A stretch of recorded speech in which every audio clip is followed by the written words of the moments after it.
স্বয়ং গোবিন্দ বলছেন, প্রেমমণি তুমি ছাড়া আমার কেউ নাই। সেই কান্নাটাই তো মহাপ্রভু এসে কেঁদেছেন, সেইটাই দেখি। আপনি আচরি ধর্ম জীবের শেখায়। জ্ঞান নেওয়ার দেওয়ার কিচ্ছু নেই, জ্ঞান দিয়ে লাভ নেই। কোনো বাচ্চা জ্ঞান নিতে চায় না, তার সামনে আচরণ করুন, দেখবেন অমনি শিখে যাবে। আপনি যেটা আচরণ করবেন সেটাই বাচ্চা শেখে। আমাদের সামনে যিনি আমার গুরু, যিনি আমাদের সামনে প্রভু, যিনি জ্ঞানী পুরুষ, মহাপুরুষ, তাদের আচরণ আমাদেরকে শেখায়।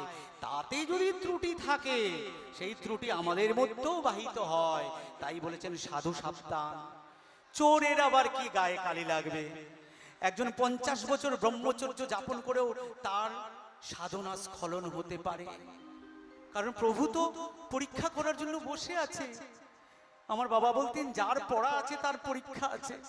আপনি আজকের থেকে গৌর ভক্তি লাভ করার চেষ্টা করুন, গৌর আপনাকে পরীক্ষা করবে, কাঁদিয়ে ছাড়বে, দুঃখ দেবে, তাকে তো জয় করতে হবে, তার প্রতি অটল বিশ্বাস রাখতে